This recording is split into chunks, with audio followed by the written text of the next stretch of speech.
There are reports today that Australia is examining the fuel efficiency of the national car fleet. Here's National Affairs correspondent Greg Jennett with Cities Minister Paul Fletcher.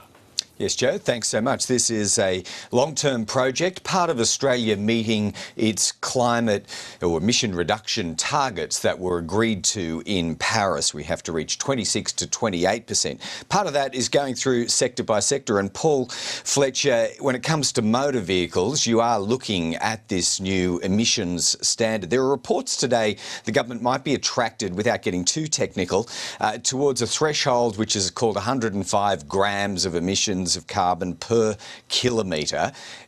Is that true? Well, the government has underway what's called the Ministerial Forum on Vehicle Emissions. So we're looking at the question of Australian regulation of what's called noxious emissions. We have rules in place there, should they be upgraded, fuel quality standards, and also fuel efficiency, essentially how far a vehicle can go on a litre of fuel. Now, just about every OECD nation has a fuel efficiency standard.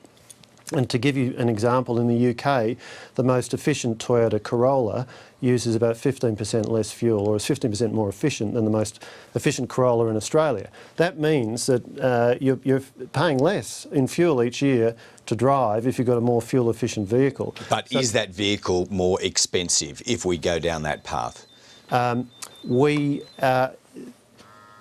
Generally what we have seen when these standards have been introduced around the world is that it does not result in a material change in price. So let me give you an example. I hasten to add, yes, just by way of explanation, Parliament is sitting here and MPs do have buzzers and beepers that go off occasionally. So when fuel efficiency standards were introduced in the US, the most popular models before introduction stayed the most popular models after introduction. Essentially what Americans call pickup trucks, or what we'd call utes, like the Chevy Silverado. There wasn't a material change in price, and we don't expect that there would be a material change in price here.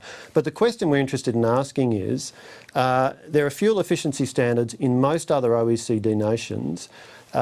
Does that mean if the global car manufacturers, if the foreign car manufacturers don't provide more fuel-efficient vehicles in Australia, are Australians effectively getting ripped off? Are they paying more in the fuel they use each year for their car or their vehicle than they really need to? So look, no decisions have been made. We're months away from making any decision on this. It would have to go to Cabinet, it would have to go to the party room. It's part of a careful, long-term consultative process. But certainly, we are looking at three elements as part of the Ministerial Forum on Vehicle Emissions, but can I make it clear, no carbon tax on cars. There's not going to be a carbon tax on cars. I want to make that absolutely clear. What I also want to make clear is what the Turnbull government is interested in is what does it cost the Australian consumer to run a car or a pickup truck, a SUV each year? And are there ways we could reduce those costs for Australians? That's what we think is an important question. All right. Well, the United States, which has a similar fleet to us, you've already mentioned some of their models there, have actually abandoned a threshold which was a little bit higher in its ambition than the one Australia's apparently examining. What's the interrelationship, I suppose, between the American car makers and Australia if we don't match up? Well, look, first of all, let's be clear. We've taken no decision on any particular standard. The way these standards have worked around the world is that you start at a particular level and then you gradually reduce. If we were to have a standard, we'd have a similar approach here, and we're very conscious that you can't just whack something in and have a sharp drop from current levels. We absolutely would not be doing that.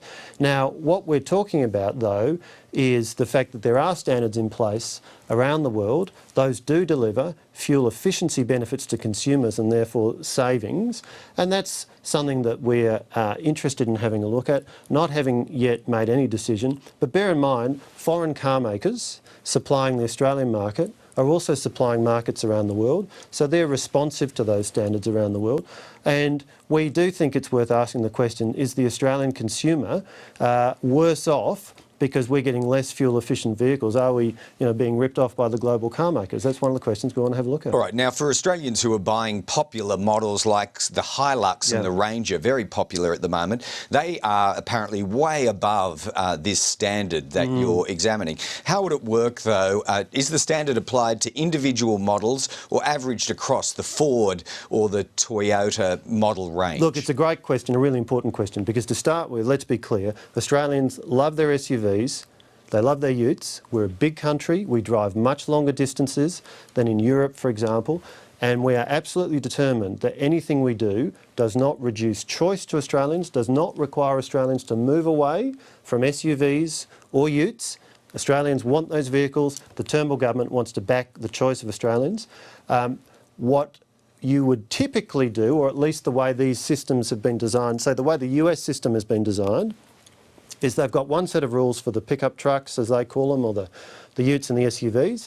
You start at a certain number in terms of your fuel efficiency, and you try and get a gradual improvement over time. Then you've got your passenger cars, which are much more fuel efficient because they're smaller and lighter.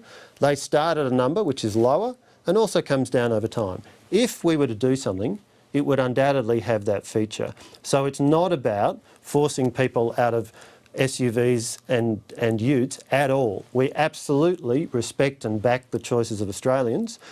So it does come as an average across the fleet of new vehicles that a manufacturer sells each year. All right, understood. So just in wrapping up, Paul Fletcher, a long-range project, as you say, hoping to land a decision by when? Look, it's still many months away, has to go to Cabinet, has to go to party room. Let's be clear, no carbon tax on cars. I want to make that absolutely clear. The Turnbull government is about lower taxes and lower cost of living for Australians. That's why we're looking at this question of what does it cost you each year in fuel to run a vehicle, and that's why fuel efficiency standards is something we're looking at. Are Australian consumers worse off compared to all the other OECD countries where there are fuel efficiency standards in place? All right, we'll watch this space. Paul Fletcher, City's Minister, thank you. Thanks, Greg. And Joe, so yes, that is just a bit of an update on a process that's underway here in the context of some media reporting that suggested the government might be making it more difficult and more expensive for the purchase of new cars.